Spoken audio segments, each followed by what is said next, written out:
Takže dnes si ukážeme pár cvičení na reakčnú rýchlosť, reakčnú schopnosť mladých tenistov. Takže tu na to máme.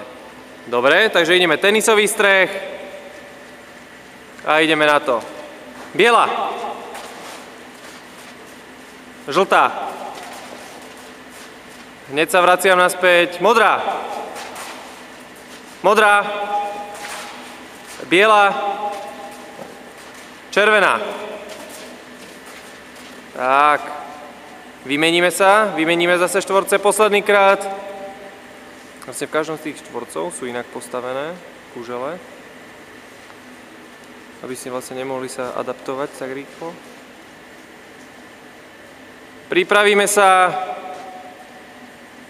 Modrá. Žltá.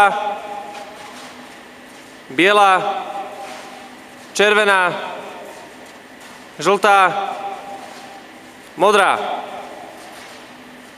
Dobre, máme.